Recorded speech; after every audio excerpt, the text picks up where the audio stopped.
Hello everyone, my name is Congressman Antonia Draw, from California, and I am honored to be a part of this historic UFO hearing. I am committed to advocating for policies and legislation that benefit our community and our country as a whole. Whether it is fighting for good-paying jobs, improving access to healthcare, or protecting our environment, I am here to listen to your concerns and work tirelessly to address them. I believe in the power of collaboration and dialogue, and I look forward to working with my colleagues on both sides of the aisle to find common ground and create a better future for all Americans. Thank you for putting your trust in me, and I promise to work hard every day to earn your support in this congressional hearing today.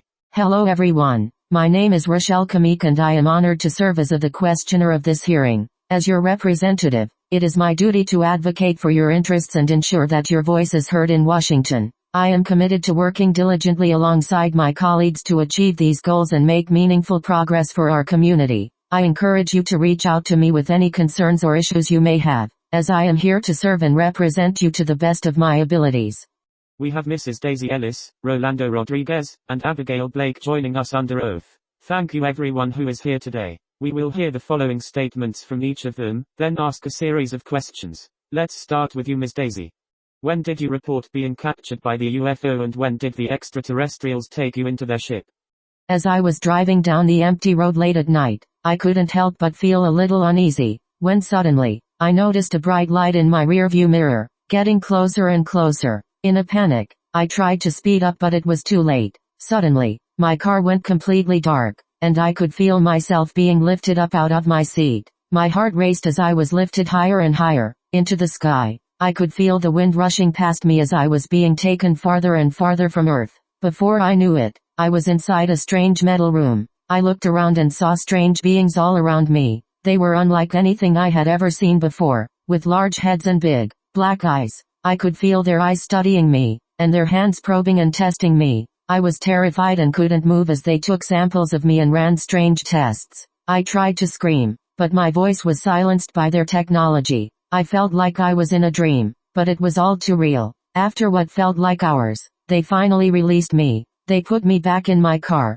with no memory of what happened next. All I knew was that I was safe and alive, but the memory of being abducted by aliens stayed with me for the rest of my life. Did they hurt you in any way? No, they just sent me across the universe, then dropped me off. No probing or harm.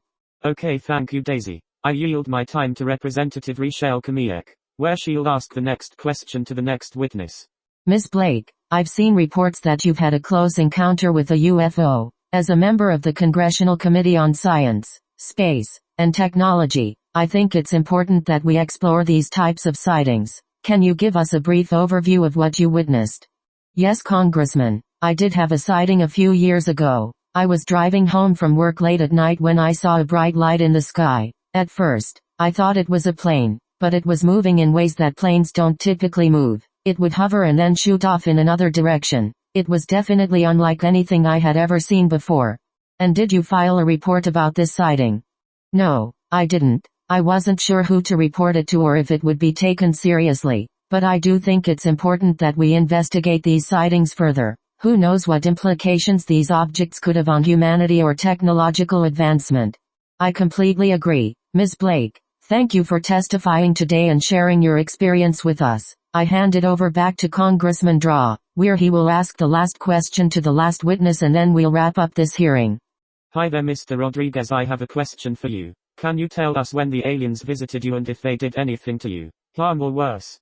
I was sitting on my front porch one night when I noticed strange lights in the sky. At first, I thought it might be a meteor shower, but the lights were moving in patterns that no meteor could make. Then, I saw what appeared to be a large saucer-like craft hovering just above the trees. I was mesmerized and watched as a beam of light shot down from the craft and seemed to scan the area. Suddenly, a figure emerged from the craft. It was humanoid in shape, but clearly not human. It had large eyes and a slender body. I was filled with fear and didn't know what to do. The creature seemed to notice me and began walking towards me. I was paralyzed with fear but couldn't take my eyes off of it. As it got closer, I felt a strange energy cutting through my body. I felt like I was being scanned and analyzed. The creature stopped about 10 feet away from me and just stared at me for what felt like an eternity. Then it turned around and walked back towards the craft. As it did, the beam of light shot out again, and the craft quickly disappeared into the night sky. I was left sitting there, trying to process what had just happened. I know it's hard to believe, but I am convinced that I witnessed an alien visitation.